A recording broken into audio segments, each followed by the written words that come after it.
Before we get into this video, please like and subscribe. It really helps the channel. Enjoy. Back to the video. So it's these three things that I wish someone told me before I became an entrepreneur. And the first thing is that it's a marathon, not a sprint. We hear it, we hear it in movies or music like Nipsey Hussle and stuff like that. But having someone really sit me down and be like, bro, listen, you're 20, you're 19.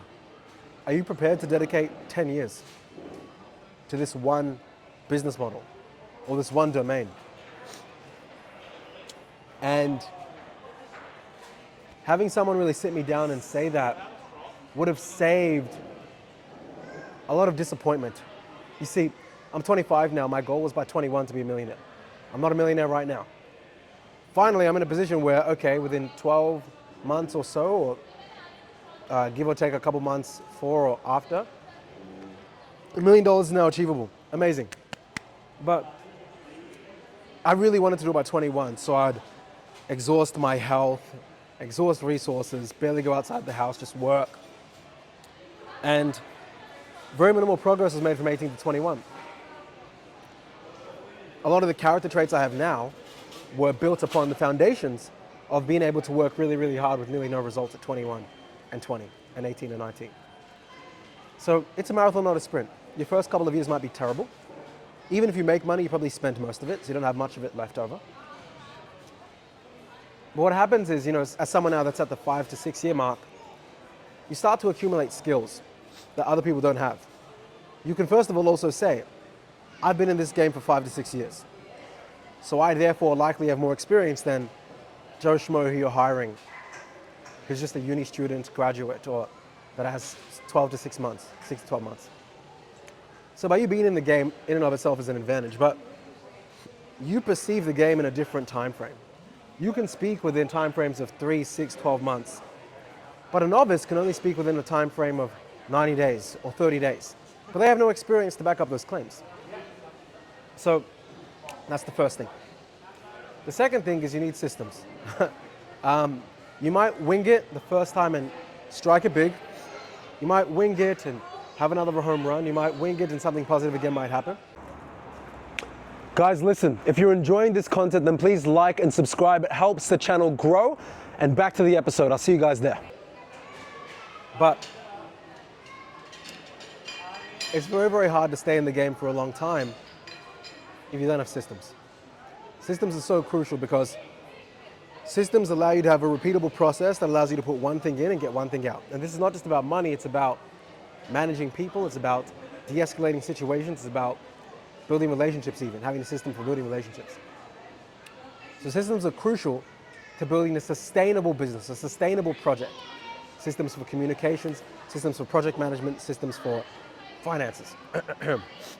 Which brings me to my third point. Building relationships is the bedrock of business.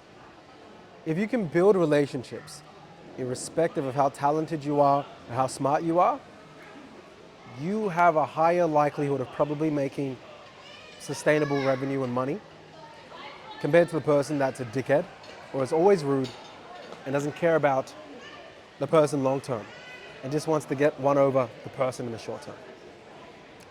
But thinking long term about building a relationship with the person and just thinking, hey, 10 years from now, would I still want to be working with this individual?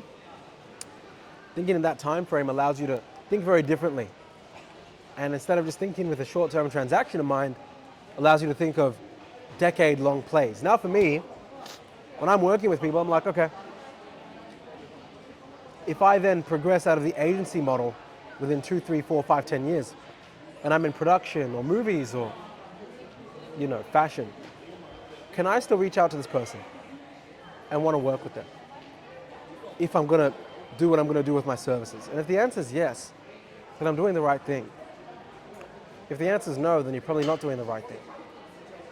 And you need to reevaluate the service that you're providing to the market and to them.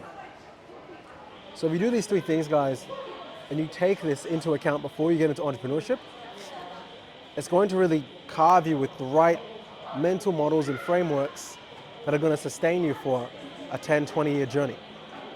And if you guys can take that into the game, then you'll come with a different aura and a different appreciation and energy for business, which will probably allow you to win a little bit faster than I did.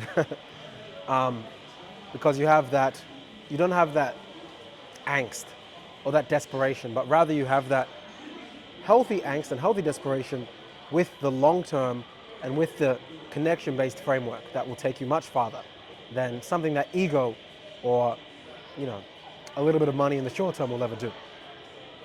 If this makes sense, guys, then please drop a comment. Let me know if you agree. And please, of course, like and share this with a friend. I'll see you guys in the next video. Take care. Guys, I hope you've enjoyed that video. If you liked it and you got something from it, or even if you didn't, please like, share, subscribe, and drop a comment. It really helps the algorithm favor this channel. And the more you support us, the more we can give you guys more extreme levels of value throughout 2025 and beyond. Looking forward to the next episode and being able to serve you guys. And as always, think mega. Take care.